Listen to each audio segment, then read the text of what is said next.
Everyone loves a hometown kid, so what if every team in the NFL had one as its starting quarterback? Who would every team's quarterback be if it had to be a hometown kid? We're gonna find out. Now, the rules are as follows. Each quarterback has to at least be from the state that the NFL team plays in. After that, the goal is to give every team the best quarterback possible, regardless of proximity to their actual hometown. For example, let's say we're talking about the Panthers. If we have a couple options and one guy is from Charlotte, where the Panthers actually play, but he stinks, and another guy is from another city in North Carolina, but is actually good, we're going with the second guy. As much as I would love to find 32 literal hometown players, it's just not possible. But we will use hometown proximity for a couple things. First, if there are multiple teams in the same state, we'll use hometowns to decide which quarterback goes where. And we'll also use it as a tiebreaker. So if we're trying to pick a quarterback for a certain team and we end up with a few options from that state who are all kinda on the same level, we'll go with whoever grew up closer to the team. Now before we start, I do want to acknowledge some of the best quarterbacks who are going to be homeless because of this process. Joe Burrow is from Ames, Iowa, so he won't have a team to go to, and Justin Herbert is from Eugene, Oregon, so he will also be left out. But let's see who these teams end up with, and let's see if you guys are as surprised as I was by just how gross some of these selections are going to get. Let's just go across the map, starting with the Seattle Seahawks. And we're starting out hot because their hometown quarterback is Brett Rippon. Yeah, not a lot of good quarterbacks born in Washington State. Now, if this were an all-time thing, Seattle would be in pretty good shape because John Elway was actually born in Port Angeles, Washington. But we're looking for quarterbacks who can play right now, and unfortunately, Brett Rippon, hailing from Spokane, Washington, is the best we got. Sorry, Seahawks. Now, moving on to a state that has a lot more options, California. But this is where things get tricky because we have to give quarterbacks to 3 teams here, and while we can mostly debate which quarterbacks deserve to fill those 3 spots, there's one guy that has to get on one of these teams no matter what. Non-negotiable. And that's this guy. You know, the perennial MVP candidate and undeniable top 3 quarterback in the entire league. But the reason I say it's tricky is because Josh grew up in a small town called Firebaugh, California, about 150 miles from San Francisco and about 250 miles from LA. So he's closer to San Francisco, but we have another guy who I believe is also one of the 3 most deserving California quarterbacks, and he basically grew up in San Francisco's backyard. Because of that, I'm gonna let that guy stay home and send Josh a little further south to Los Angeles. So for the San Francisco 49ers, their hometown quarterback is Jared Goff. Goff grew up in Novato, California, just 28 miles outside of San Francisco. No surprise he grew up as a Niner fan and even wears number 16 as a tribute to Joe Montana. Now, I know Josh Allen grew up a Niner fan too, so I'm sorry to any Niner fans out there that really wanted him in this hypothetical fantasy world, but compromises had to be made. And you still got a good one. Jared Goff in a Shanahan offense would probably be a demon. As for who wins the Josh Allen sweepstakes, the Chargers and Rams play in the same building, so there's no proximity-related tiebreaker to go to. But I'm gonna give him to the Chargers and keep him in the AFC. Mainly because the other Cali quarterback I'm going with currently plays in the NFC, so I might as well just keep it consistent. The Rams' hometown quarterback is Jaden Daniels from Fontana, California, about 50 miles east of Los Angeles. Apologies to the Cali quarterbacks who didn't make the cut, including CJ Stroud, Jordan Love, Sam Darnold, and Aaron Rodgers. Now, so far we've been able to keep this to active NFL quarterbacks. Even Brett Rippon is at least on an NFL roster, but not every team can be so lucky. When I tell you I searched high and low for a quarterback from the state of Nevada, I mean it. According to Pro Football Reference, the most recent NFL quarterback born in Nevada is Tony Graziani, who played his last NFL game in 1999 and played his last professional game in 2008 in the Arena Football League. That's not gonna work. But after digging through UFL, CFL, and NCAA stats, I think I finally found our best option. Just understand that best is relative. Raiders fans, your hometown quarterback from the University of Iowa by way of Reno, Nevada, Cade McNamara. You may remember him from his days at Michigan, where he was actually solid before transferring to Iowa and falling off the face of the earth. But who knows, maybe with the right coaching and the right system, you could turn him into an effective, oh, who am I kidding, you guys are screwed. The Arizona Cardinals are much better off because they've got Brock Purdy from Queens Creek, Arizona, about 50 miles from Glendale. If not for him, they would have been stuck with either Spencer Rattler, Kyle Allen, or 4 years retired Ryan Fitzpatrick, but they made out pretty good. And now, Denver. You know what? No. I'm moving west to east here, but I'm saving Denver for last. They were even more of a nightmare than Vegas was, and I just don't have the mental capacity to handle that right now, so we'll circle back. Chiefs fans, you have a couple options, all equally terrible. There are 3 quarterbacks from the state of Missouri currently in the NFL. Drew Lock, Skylar Thompson, and Blaine Gabbert. Now, considering I've seen Drew Lock and Skylar Thompson play football this year, and neither of them look like they belong on an NFL field, I'm just gonna go ahead and give you Blaine Gabbert. Not just because he hasn't had the opportunity to embarrass himself this year like the other 2 have, but because he actually started a game for the Chiefs last season, so there's at least some familiarity there. He wasn't good, but they won the game, so whatever. On to the state of Texas, where, as you can imagine, there are plenty of options to choose from, but we have to start with the only quarterback in the league who's actively in the GOAT conversation, even with a down year, and that's Patrick Mahomes. He's from Tyler, Texas, which is much closer to Dallas than it is to Houston, so as much as I would absolutely hate this, for the purpose of this video, Patrick Mahomes is a Dallas Cowboy. But don't feel too bad for Houston. They still have Jalen Hurts, Baker Mayfield, and Kyler Murray to choose from. And even though those guys are all roughly on the same tier, one of them is actually from Houston, and that's Jalen Hurts, so we're going with him. Over to Louisiana, where there was really only one option, and that's Dak Prescott from Sulphur, Louisiana. A hefty 200 miles from New Orleans, but if not for him, we'd have to pull Eli or Peyton Manning out of retirement, and no one wants that. In fact, as a Patriots fan, I probably want that less than literally everyone. The Vikings get a guy who is still active in the NFL, I'm just not sure for how much longer, Trey Lance. He was born in Marshall, Minnesota, about 150 miles outside of Minneapolis, and no, there are no other options. I'm sure you'll find this shocking, but not a lot of players are from Wisconsin. Hell, not a lot of people are from Wisconsin. So this is another team where we didn't really have a lot of options. But there is one quarterback from Wisconsin who's been trying to get back in the NFL for almost a decade now. So I think it's time we let him back in. The Green Bay Packers' hometown quarterback is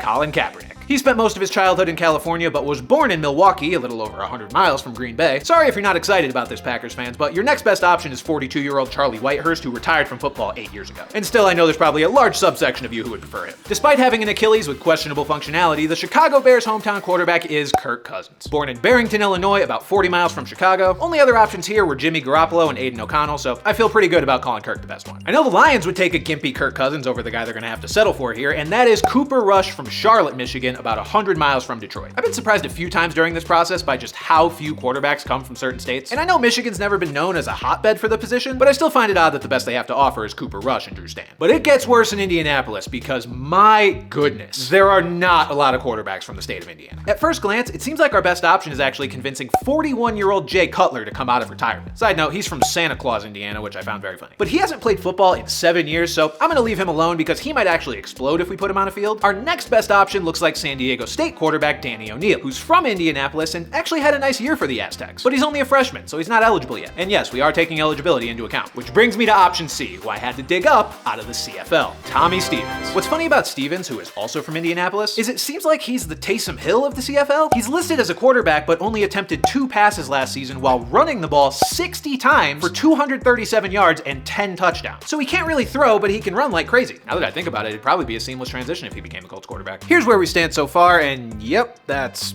certainly a list. Already have a couple divisions that are complete disasters, and we're only halfway through. Fantastic. Now, before we continue, this video is once again brought to you by our friends over at MyBookie. Of course, if you're planning to dive into the world of sports betting, or if you already have, please do it responsibly. But if you're trying to figure out where to get in on the action, MyBookie is the place to be, and trying them out is a great way to support both me and this channel. And there's plenty in it for you too, because if you use code BENCHWARMER when you sign up, you'll get your first deposit matched up to $1,000. I'm trying to make the most of the rest of the regular season before we head into the playoffs, so here's what I'm cooking up. I like the Panthers +8 against the Buccaneers. Bryce Young is playing some good football, and the Panthers have only lost by more than 8 points once in the last 7 weeks. They've either been winning or playing teams super close for the last 2 months, including a 3-point overtime loss to the Bucs a few weeks ago. I'm also taking Titans moneyline against the Jaguars. Tennessee's been putting up a lot of points since Mason Rudolph took over, and with Doug Peterson continuing to be the most lame duck head coach of all time, I don't think his team has enough fight to pull this one out. And lastly, it's an aggressive line, but give me Jonathan Taylor over 102.5 rushing yards. He just had his best game of the year, has back-to-back 100-yard games now, and should be able to run as much as he wants in a positive or at least neutral game script against the Giants. Plus, his ankle's only getting healthier with each passing week. This is one of the last weeks you can get in on some regular season NFL action before the playoffs start, so don't miss out. Check out MyBookie, and remember, use code BENCHWARMER when you sign up. All right, back to the video. There are a few active quarterbacks from Tennessee, but one a lot more proven than the rest. The Titans' hometown quarterback is Trevor Lawrence. He was born in Knoxville, Tennessee, which isn't particularly close to Nashville, but he's a lot better than Nashville native CJ Beathard, and obviously has the edge over Cookeville, Tennessee native Michael Penix Jr., at least for now. The Falcons probably have the funniest options of all the states so far, because Georgia is home to some backup legends. We're talking Davis Mills, Josh Dobbs, Malik Willis, Taylor Heineke. But if we're looking for a starter, it's gonna come down to Deshaun Watson and Justin Fields. And considering Watson just tore his Achilles and also sucks and also is a bad person, we're gonna go with Justin Fields, who grew up in Kennesaw, Georgia, about 30 miles north of Atlanta. Heading into Florida now, where we have another 3 teams to fill and plenty of options to do so, but we have to start with the reigning NFL MVP, Lamar Jackson. Lamar is from Pompano Beach, about 40 miles from Miami, so Lamar will be the hometown quarterback for the Miami Dolphins. The Tampa Bay Buccaneers won't be upset with their consolation prize though, because they get Tampa's own Matthew Stafford. Stafford grew up mostly in Texas, but was born in Tampa, and now we're sending him back there for his twilight years. How full circle of us. As for the Jaguars, they get Geno Smith. Now Geno's from Miramar, Florida, which is actually even closer to Miami than Lamar's hometown is, but here's my thinking. Unlike the Josh Allen, Jared Goff situation in California, Lamar is still really close to the Dolphins too, while Allen wasn't particularly close to either San Francisco or Los Angeles. I want to give the best quarterbacks the most logical geographic fits when possible, but Allen was kind of in no man's land, so to me it was worth making him go a little farther if it let me keep Jared Goff in his own backyard. So that's my logic for moving Allen to LA but not moving Lamar to Jacksonville. Just in case anyone was planning to sue me for not giving their favorite team the best hypothetical quarterback. Then again, I don't think Jags fans actually exist anyway. Up to Carolina now, and I know he's a rookie, and I know I'm a biased Patriots fan, but I gotta think Panthers fans would still prefer Drake May to their other options that include Carson Wentz, Daniel Jones, and Sam Howell. So their quarterback's gonna be May from Huntersville, North Carolina, just 14 miles north of Charlotte. For the Bengals, we have a quarterback defecting from one AFC North team to another because their hometown boy is none other than Mr. Unlimited Russell Wilson. Got a couple of Ohio teams we gotta account for here, but with Russ being born right here in Cincinnati, he's gonna be the Bengal. And Browns fans might be wishing he was born in a different hospital a little closer to Cleveland because their quarterback is gonna be Mitch Trubisky. Native of Mentor, Ohio, just 25 miles from the Browns Stadium, Trubisky did win the Ohio Mr. Football Award in 2012, so this would be as legit of a homecoming as you could find. But almost 13 years later, I imagine Cleveland fans are hoping for someone a little better. Actually, on second thought, terrible quarterback play has pretty much been the norm in Cleveland for the last 35 years outside of Baker Mayfield, who they ran out of town. So Trubisky will fit right in. Pennsylvania is home to some great all-time quarterbacks, Dan Marino, Jim Kelly, Rich Gannon, but currently, not so much. In fact, there are really only two guys to choose from here, which is good enough because we have two Pennsylvania teams to accommodate. For the Steelers, we are gonna have to drag someone out of retirement, but at least it was a recent retirement. Matt Ryan from Exton, Pennsylvania is the Steelers' new quarterback. Now, Exton is much closer to Philadelphia than it is to Pittsburgh, and Ryan has even said he grew up as an Eagles fan. But even closer to Philadelphia is Wynwood, Pennsylvania, just 8 miles away and the birthplace of Bryce Young. Now, like a few of the guys we've talked about, Bryce didn't really grow up here. He moved to Pasadena, California when he was really young. But also like a lot of these situations, we gotta take what we can get. And I think being born in the shadow of Philadelphia qualifies him enough to be their guy. Chalk up the Washington Commanders as one of the teams saved by having exactly one NFL quarterback from their city. Because if not for this guy, they would have been incredibly down bad. Instead of their quarterback being the number 2 overall pick in the 2024 draft, it's the number 1 overall pick, Caleb Williams. Caleb was born and raised in DC, went to Gonzaga College High School, and won Washington DC Gatorade Player of the Year in 2018. The Baltimore Ravens are another team that was much harder to find a quarterback for than I expected. I guess I shouldn't be surprised that a small state like Maryland doesn't have a lot of pro talent, but this was easily the most difficult team I dealt with other than Denver. The only quarterback in the last 40 years to come from Maryland is Doug Flutie, who retired in 2005. And after digging through the CFL, UFL, and whatever other FLs I could find without seeing a single Maryland native, I knew we had to go back to the college ranks. Now, I thought I had found some halfway decent options. Mississippi State quarterback Michael Van Buren at least plays for a power conference team, but he's only a freshman. And then I found Charlotte quarterback Deshaun Purdy, who has pretty similar numbers, but is also a freshman. Eventually, I finally found a guy that works. Baltimore, your new quarterback from Virginia Tech by way of Iamsville, Maryland, Colin Schlee, a senior with a whopping 346 passing yards this season. His most notable year came back in 2022 with Kent State, where he threw for 2,109 yards, 13 touchdowns, and 5 interceptions, while adding 98 carries for 492 yards and 4 touchdowns on the ground. So he's got some dual threat ability. That's good news at least, right, Ravens fans? Maybe you won't miss Lamar too much after all. Please don't hurt me. I joke a lot about the Jets and Giants refusing to acknowledge they're actually from New Jersey, but in this video, they're gonna have to acknowledge it because we're finding players from the places that these teams actually play. They probably won't be too upset though, because based on my research, there are actually more acceptable quarterbacks from New Jersey than from New York. Weird, I know. For the Jets, we're going with Joe Flacco from Voorhees or Audubon, New Jersey, depending where you look. Either way, it's about 90 miles from MetLife Stadium. Obviously, with the Jets and Giants playing in the same stadium, I had to decide who would go where between whichever two quarterbacks I chose, but I decided to put Flacco on the Jets because he's actually played there before. And it works out even better when I tell you who the Giants quarterback is, because it's also someone who's played for them before. And by before, I mean right now. Did someone order some chicken cutlets? Because the New York Giants hometown quarterback is Livingston, New Jersey's own Tommy DeVito, the only quarterback in this entire video who didn't have to change teams. I could have gone with Kenny Pickett here or even PJ Walker, but I wasn't going to take a true hometown kid away from his hometown team for a minor upgrade at best. DeVito may be bad, but at least he's fun to root for, unlike that dork in his 2 gloves. As for the team actually in New York, like I said, not a lot of options here. The most recent NFL quarterback from the state of New York is Garrett Gilbert, who is from Buffalo, but hasn't seen game action since 2021. So I'm actually going to dip back into the CFL for this one and bring back a fan favorite. For the Buffalo Bills, their hometown quarterback is Buffalo native and current starting quarterback for the Toronto Argonauts, Chad Kelly. The nephew of Bills legend Jim Kelly, I'm sure Swag Kelly would be welcomed with open arms. Until he inevitably showed everyone why he's been relegated to the CFL for so many years, but hey, it's better than Garrett Gilbert. Probably. As a Patriots fan, I'm not happy about this, but we really only have one option, and that is Will Levis. He's from Newton, Massachusetts, only about 25 miles outside of Foxborough. And look, I guess I should be happy he exists because a lot like Caleb Williams in Washington, D.C., there is legitimately no one else even halfway viable to put in this spot, so at least we have a guy who knows how to throw a football. Kinda. All right, it's time.